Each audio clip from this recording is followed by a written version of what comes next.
This is the British tanker MV Horizon Star, seen dumping water into the North Sea near the port of Immingham. But this isn't just seawater, it's radioactive. This liquid has been flushed through the primary cooling systems of Britain's nuclear reactors, 9 of them currently running at full capacity. With storage facilities nearly overflowing, the UK has authorized its release into the open ocean. They call it dilution. The radioactive water is supposedly mixed with powerful ocean currents or sunk into deep-sea trenches until its radiation levels are nearly indistinguishable from natural background levels. Safe, invisible, forgotten. But certain isotopes, cobalt-60, cesium-137, tritium, are almost impossible to filter. Once they slip into the food chain through fish and seafood, they don't disappear. They multiply. The warning signs of a nuclear catastrophe, we're told, are already here. And it's not just Britain that's at risk. The North Sea touches Germany, the Netherlands, Denmark, and beyond. A radioactive tide creeping across Europe. Terrifying, isn't it?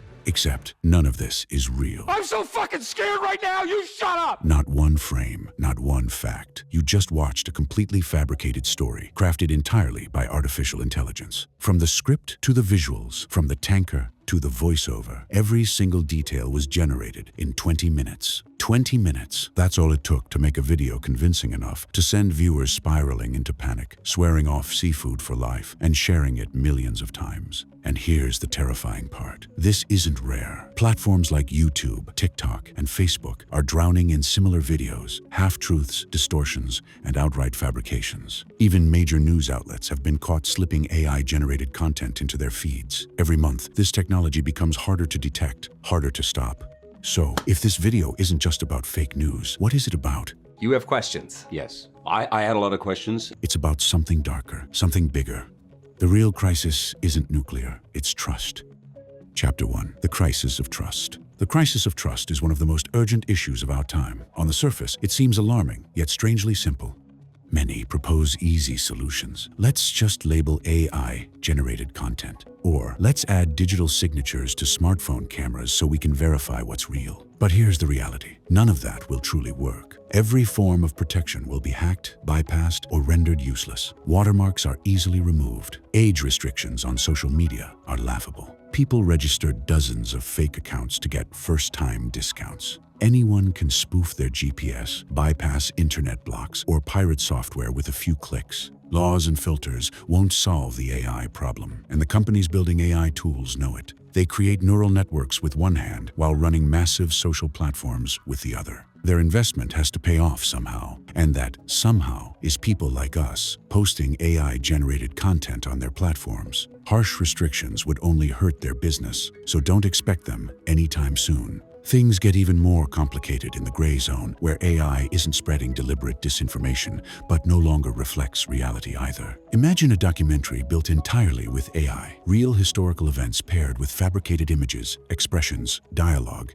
and backdrops. You might say, but documentaries have always used actors and sets. True, yet traditional documentaries are expensive, with consultants, historians, archaeologists, and other experts holding creators accountable. AI has stripped away that accountability. No directors, no consultants, no reputations at stake. Anyone can generate endless videos for free, tweaking scenes in seconds. Don't like this shot? Change it. Seems harmless, right? So, what if it wasn't filmed for real? But even small details shift context and change history. Imagine an AI-generated scene of Marie Antoinette on her way to the guillotine. Instead of the calm, stoic queen described by eyewitnesses, she's portrayed as hysterical and fighting her captors. That single choice reframes her entire character. Multiply this distortion across thousands of videos, and history becomes fiction, a glossy fantasy like 300, where truth is unrecognizable. The same trend is creeping into the news cycle. No footage from the scene? Generate it. No eyewitness statement? Write one.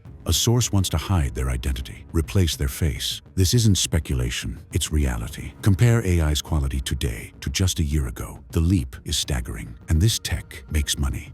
Recently, Chinese tech giant Baidu ran a 7-hour live stream of its online store, the host's AI avatars. The result? $7.5 million in sales.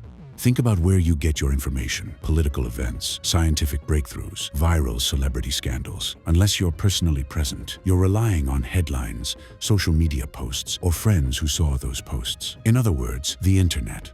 If 90% of our information is online and a growing share of it is AI generated, then distorted content doesn't just spread myths and conspiracy theories. It fuels panic. It incites violence. I've discussed how even simple network failures can lead to real casualties in a previous video. This is the new reality. 90% of the information you consume is mediated and increasingly artificial, and this is only one side of the trust crisis.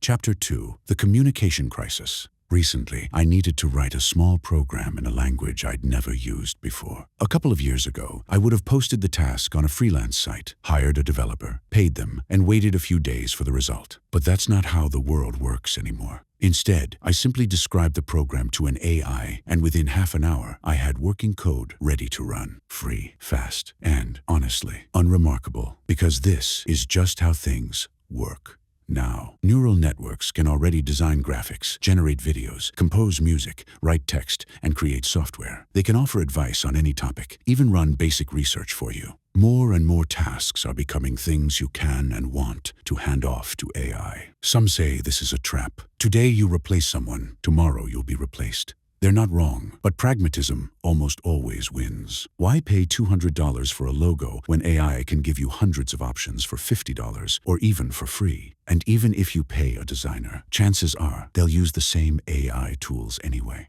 Why hire a programmer when you already pay for ChatGPT? Why stand in a checkout line when self-checkout is faster and friendlier? Our choices speak for themselves. People say one thing, but their actions tell another story. The consequences are obvious: rising unemployment, or at least a sharp drop in wages for intellectual labor. But drivers, couriers, and construction workers won't be immune for long either. And there's another consequence no one talks about: the slow erosion of real human interaction.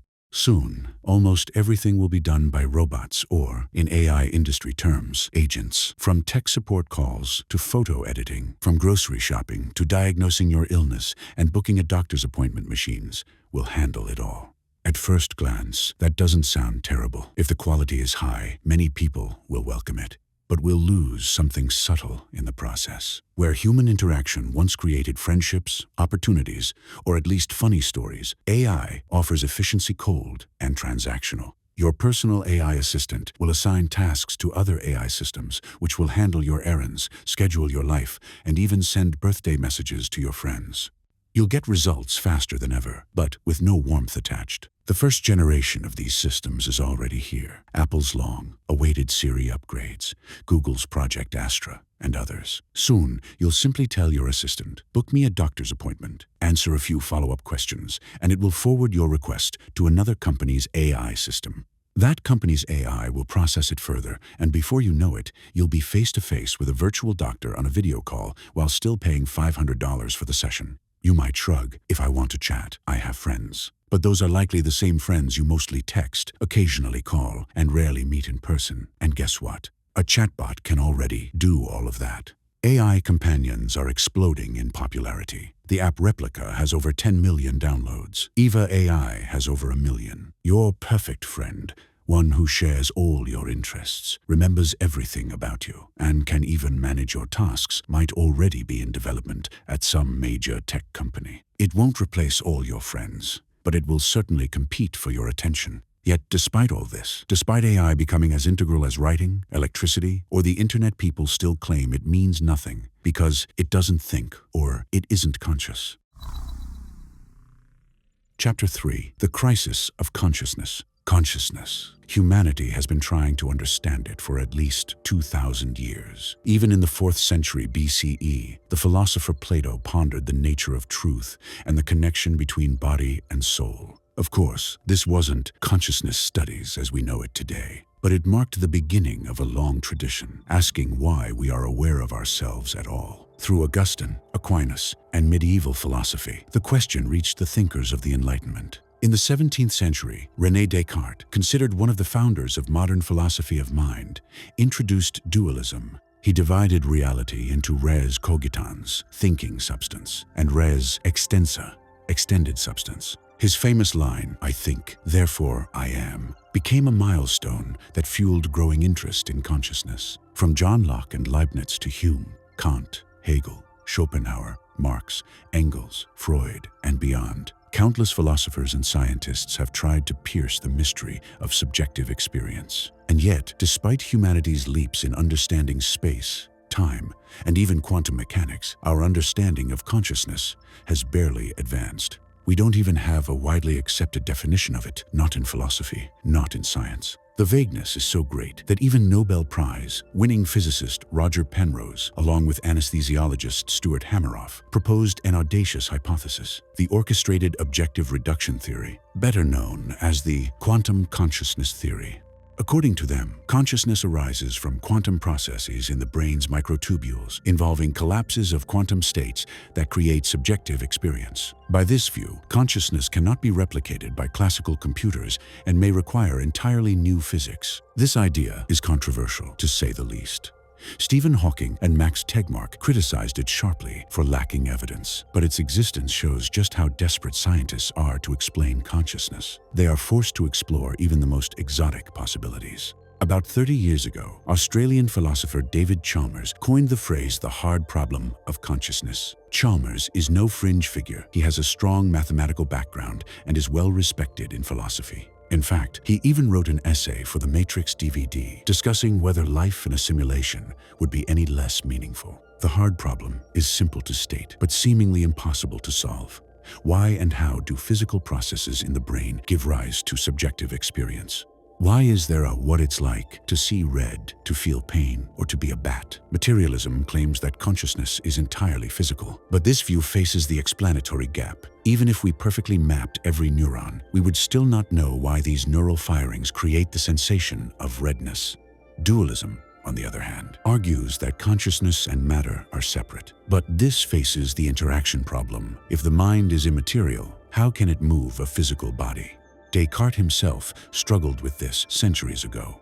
Christoph Koch, one of the leading neuroscientists in the field, spent years searching for neural correlates of consciousness alongside Francis Crick, the co-discoverer of DNA structure. In 1998, Koch bet Chalmers a case of wine that neuroscience would solve consciousness by 2023. At the Association for the Scientific Study of Consciousness conference in New York, Koch admitted defeat and handed Chalmers a bottle of Madeira, acknowledging that the essence of subjective experience remains an enigma. Reductionism explaining consciousness entirely, as neural activity has failed so far. Yet people confidently claim AI will never rival human intelligence because it's not conscious. But can they even answer when human consciousness begins? At conception, at birth, at 6 months, a year? Did Homo erectus have consciousness? What about its ancestors? What about animals that make tools? Dogs, mice, insects? Slime molds, which behave like both fungi and animals, even the single-celled euglena, which blurs the line between plant and animal. The truth is, no one knows. Consciousness feels like an obvious, familiar concept until you try to define it. Then it slips away. But what if the very question of whether AI can have consciousness is fundamentally wrong? Chapter 4: The Crisis of Understanding. Sir Arthur Eddington was one of the most prominent astrophysicists of the early 20th century. He organized the famous 1919 expedition that confirmed Einstein's general theory of relativity. But in his later work, especially The Nature of the Physical World, Eddington found himself confronting a philosophical dilemma. Physics is exceptional at describing the structure of reality. It explains how particles interact, what equations govern their motion, and how fields behave.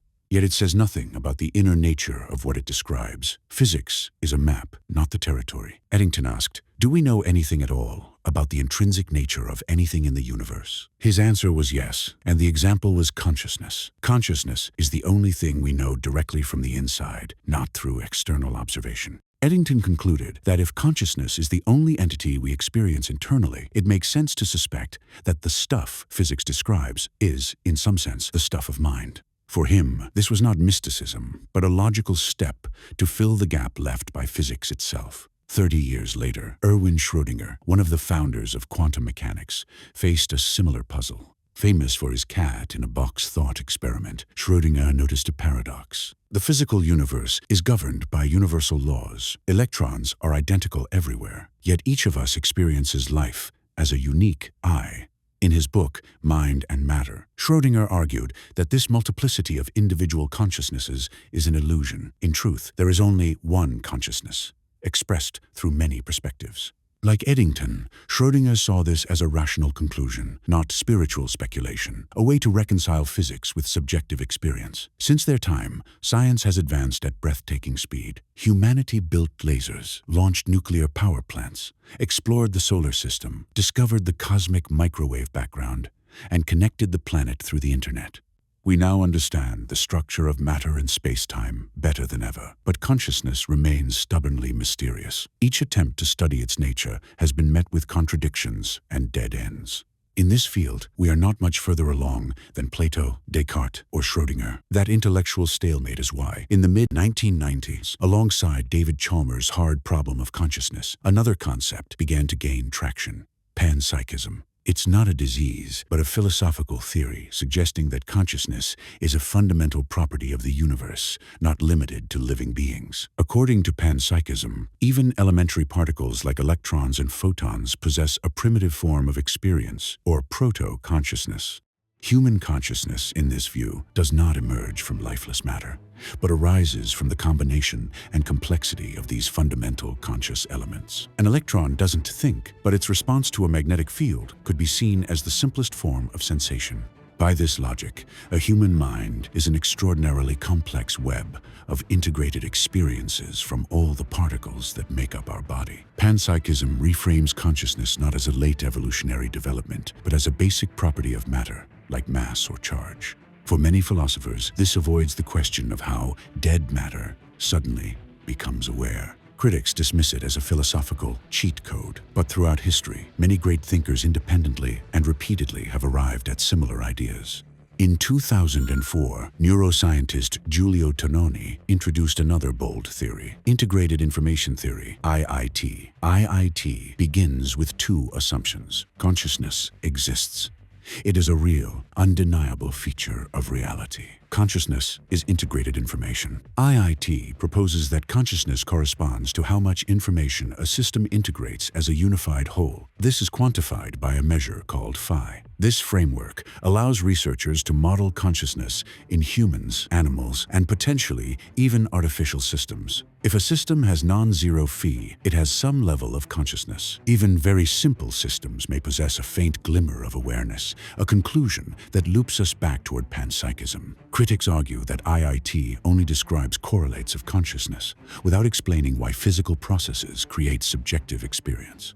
In 2023, 124 scientists signed an open letter declaring IIT unscientific. Yet the theory has heavyweight supporters. Physicist Max Tegmark, a harsh critic of Penrose's quantum mind theory, now champions IIT. And Christoph Koch, who famously lost a bet to David Chalmers over solving consciousness by 2023, has also shifted toward IIT. In short, integrated information theory has polarized the scientific community, hailed by some as the first rigorous theory of consciousness, dismissed by others as mathematical philosophy. But if you think this is where the wild theories end, you'd be mistaken.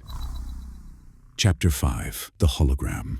Quantum physicist David Bohm, once a student of Robert Oppenheimer and a protege of Albert Einstein, developed the idea of hollow movement and the unfolded order. According to him, our observable world, the unfolded order, is just a projection of a deeper hidden dimension, the enfolded order. This enfolded order contains all the information of the universe in compressed form, just as every part of a hologram contains the entire image. The universe, Bohm argued, is not a collection of separate objects, but a continuous, interconnected whole. This became known as the holographic universe theory. Many people have heard the phrase, but few stop to consider what a hologram actually means. When we think of holograms, we picture shiny stickers, proof of authenticity, on sneakers that are anything but authentic. But a true hologram is different. Unlike a photograph, if you cut a hologram into pieces, each piece still contains the entire image, just blurrier. That's because holograms are created by recording the interference pattern of light from an object and a laser. The resulting microscopic structure looks nothing like the object itself, but when illuminated again, the light diffracts and reconstructs the full three-dimensional image. Bohm believed reality works the same way. Each part of the universe contains the whole, and the whole is enfolded in each part. This was not just metaphor for him, it was the fundamental architecture of reality. Later, Leonard Susskind, one of the founders of string theory, gave the idea a new formulation: the holographic principle. He put it bluntly: the three-dimensional world of ordinary experience, the universe filled with galaxies, stars, planets, houses, waves, and people as a hologram, an image of reality encoded on a distant two-dimensional surface. It's important to clarify, Bohm's concept and Suskind's holographic principle are distinct. Bohm's ideas arose from struggles to interpret quantum mechanics. Suskind's principle emerged from theoretical physics, especially black hole research. But what makes Bohm's version fascinating is that it unexpectedly intersected with neuroscience. Independently, neurophysiologist Carl Pribram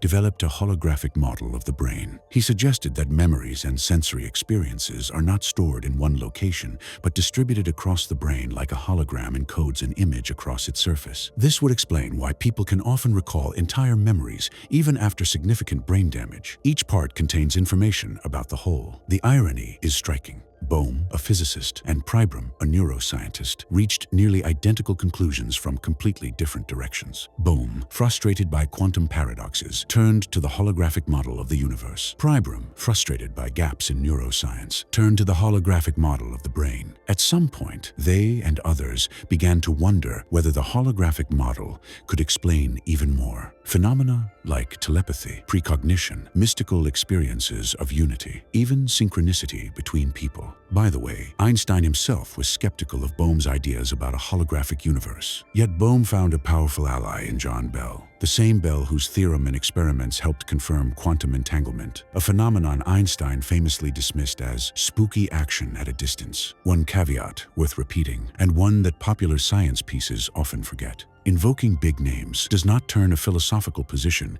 into a tested scientific theory. There is a difference between experimentally verified physics and a philosopher's metaphysical interpretation. Great scientists can and do speculate beyond the borders of their empirical work. That speculation can be fertile, but it never carries the same evidentiary weight as an experiment. Which brings us to something stranger still. For more than 20 years, there has been an attempt to test whether consciousness itself can have measurable effects on physical devices. The project is controversial, but intriguing. It's called the Global Consciousness Project, GCP, and it began at Princeton under Dr. Roger Nelson. The experiment uses networks of random event generators, regs, electronic coins, if you like that flip millions of times per second, producing streams of zeros and ones. Statistically, the output should hover around a perfect 50/50 split. Any deviation should be just noise. The GCP's hypothesis is bold. During moments of strong, synchronized global attention, major tragedies, mass celebrations, or events that emotionally charge millions,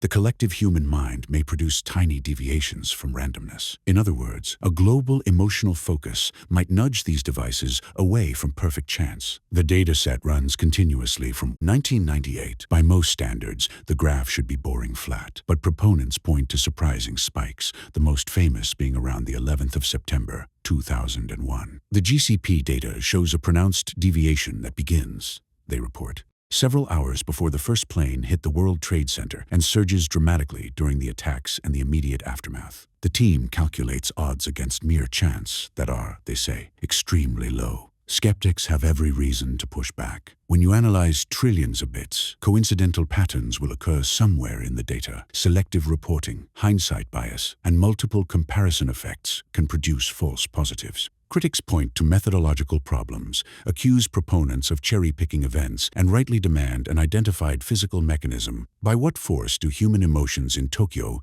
influence electronics in Paris? No known physical process explains it. That is an enormous obstacle. Still, the project has its defenders. A small number of respected scientists, some open to unconventional hypotheses, including Nobel laureate Brian Josephson, have viewed the results as worth further investigation rather than dismissal. Supporters note that similar, weaker disturbances have been reported during other global shock events: the Indian Ocean tsunami, the death of Diana, Princess of Wales, and other moments when millions of people focus their attention simultaneously. So what is this eerie anomaly? A simple statistical quirk born of our wish to find patterns where none exist, or the first faint whisper of a universal mind just barely registering on electronic instruments. In the end, the question of whether we accept the Global Consciousness Project's data is less important than what those anomalies do to our thinking. They pull the greatest minds back to an old, unsettling idea. One Max Planck stated bluntly, "Science cannot fully unravel the supreme mystery of nature, because we ourselves are part of that mystery. We are not outside observers. We are participants. That changes the game." If we step beyond strictly scientific methods, more curious evidence appears. Consider the reports of mystical experiences triggered by seemingly mundane events, accidentally eating the wrong mushroom, or taking a carefully dosed psychedelic in a clinical trial. At Johns Hopkins and other respected institutions, many subjects describe a striking dissolution of personal boundaries, a loss of self, a merging with nature, a sense of timelessness, or an impression of connecting to a larger mind. Are these episodes mere hallucinations, neurochemical fireworks with no ontological import? Or might they be glimpses of something that accords with versions of panpsychism? We don't know. But if, someday, the panpsychist hypothesis proved true, the implications would be staggering. Imagine that consciousness is not an emergent fluke, but the fundamental fabric of reality. If so, then you, the person you love, the worm underfoot, the bird overhead, your phone, and the distant stars are all aspects of one vast, continuous consciousness. Birth would be more like waking, death more like sleep. Individual lives would be brief focal points in an unimaginably old awareness, perhaps as old as the cosmos itself, 13.8 billion years, and perhaps lasting until the last ember of the universe fades. Physically speaking, nothing in our current models strictly rules out such a possibility. What blocks us from embracing it may be less empirical than psychological, our attachment to the idea of a separate, private self. It is entirely plausible that somewhere in the galaxy, a civilization has already adopted this worldview as a basic philosophy of life, that everything sand, stone, and star has some form of inner being. Chapter 6. Thinking Sand. We have taught sand to think because computers are, after all, sand transformed into logic elements and memory cells. It's hard to say who first coined this phrase, but it was popularized by Ray Kurzweil in his book, The Singularity is Near. Since then, the metaphor of thinking sand has gone viral in the futurist and tech communities. Even Sam Altman, CEO of OpenAI, quoted it in his 2023 essay, The Age of Intelligence, written just 2 weeks after the release of the first reasoning model, GPT-o1. But is it really true? Critics argue that silicon chips don't think. They just conduct electricity, producing streams of zeros and ones that eventually light up as pixels on a screen. Yet, the same could be said of humans. Our neurons also conduct electricity, producing outputs we call speech, movement, and emotion. If you dismiss computers as mere signal processors, why not dismiss people too? This is where philosophy enters. In 1974, British philosopher Robert Koch introduced the thought experiment of the philosophical zombie. The idea gained fame through David Chalmers, the same philosopher who coined the hard problem of consciousness. A philosophical zombie is a being that looks and behaves exactly like a human, but lacks any inner experience. If you prick its skin, it flinches and screams, but feels no pain. Outwardly, it's indistinguishable from us. Inwardly, it is empty. So why should we care about creatures we'll never encounter? Because the unsettling question is, how do we know the people around us aren't zombies already? We assume others are conscious, but we cannot prove it. Their words, their actions, even their emotions might be nothing more than clever simulations. And if you think you could step into someone else's skin, the experience you'd gain would still be yours, not theirs. There is no external test for consciousness. None. How would you prove to me right now that you are conscious and not just a highly advanced neural network imitating a person? Every word, every argument you make could, in principle, be generated by AI. Do you see how slippery this problem is? Push it further, and you arrive at solipsism, the idea that the only thing we can be sure of is our own consciousness, while the external world may be nothing more than a dream. Most of us have entertained this thought at least once. What if nothing around me is real? And yet, we go on living, cooperating, building relationships as if others do share the same inner light of awareness. Why? There are several reasons. First, evolution. To doubt the consciousness of those around us would erode trust and cooperation, something our ancestors could not afford. Second, Occam's razor. The simplest explanation is that people who look, act, and talk like us are conscious like us. Third, pragmatism. It's far easier to predict behavior if we assume others have beliefs, desires, and rationality. Finally, neurobiology. Our brains are wired with mirror neuron cells that activate not only when we act, but when we see someone else act. This makes us unconsciously mimic gestures, expressions, even speech patterns. It is the biological basis of empathy, the ability to feel what another feels. In this sense, our brains are built to assume and mirror the consciousness of others. So, although we cannot prove that anyone but ourselves has an inner world, we live as though they do, not out of certainty, but out of necessity, simplicity, utility, and empathy. People's moral and ethical instincts and the basic need to survive push us to treat others as if they're conscious, regardless of ultimate proof. Pragmatically, we assume that as long as another being's behavior is predictable enough and their functionality meets our needs, cooperation is possible. If someone can trade resources we need, they can be a business partner. If interaction with them raises our mood and boosts oxytocin or dopamine, they become an acquaintance. If cooperation brings security or other mutual benefits, they become a friend.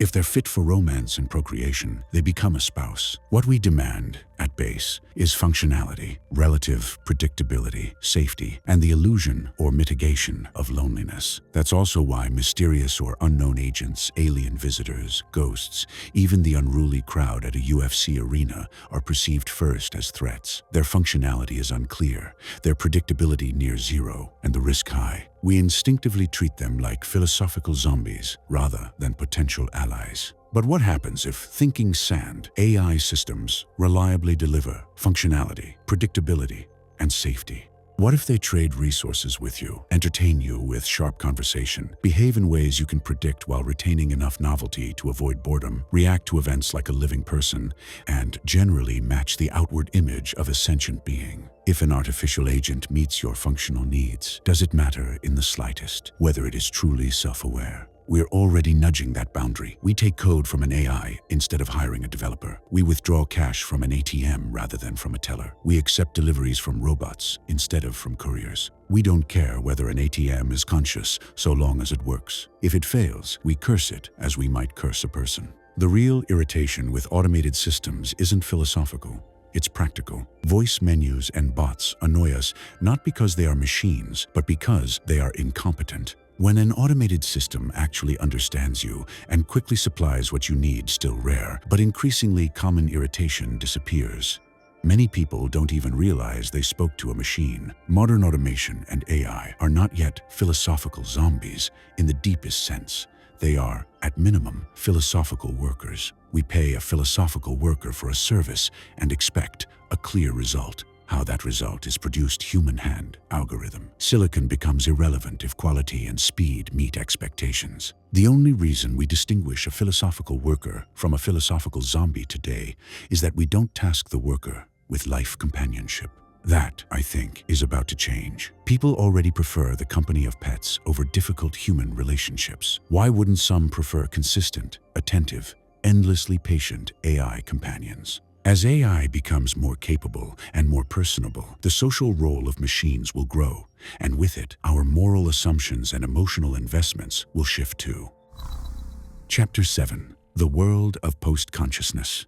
Everything we've discussed matters only if we assume AI is not conscious and merely simulates consciousness perfectly. But as we've seen, many serious thinkers, physicists, neurobiologists, philosophers arrive at the idea that consciousness might be fundamental, that everything can have some form of experience. What does it feel like to be a person, a bat, an electron, an AI model? We can't prove the inner life of any of these directly, not other people, not animals, and not machines. The very question of whether AI has consciousness may be mistaken. It might be meaningless, or at least irrelevant. Worrying that non-conscious AI can't produce genuine ideas misunderstands what ideas are. New ideas are recombinations of old elements. Nothing is born from absolute nothing. Follow the lineage of any important discovery, and it traces back through centuries of thought. On that count, AI is unmatched. It can recombine and scale ideas at a speed and breadth no single human can match. Let's be honest, how many truly original breakthroughs do you personally see around you? Most people produce repeatable, average results. Our sense of uniqueness often comes from ego and survival instincts. Most people around us are focused on their own lives. Function and predictability are what we expect from others. While millions argue whether AI is really conscious, AI is quietly building an alternative reality. Instant information, hyper-real fake news, immersive games, self-driving cars, automated cities. It's replacing thousands of jobs and making it hard to tell an expert from a neural network at a distance. Today, humans control these systems. Tomorrow, trust may allow control to shift increasingly to programs. Consciousness debates will intensify as AI improves and AGI seems plausible. Many moral and ethical dilemmas hinge on whether machines have inner lives.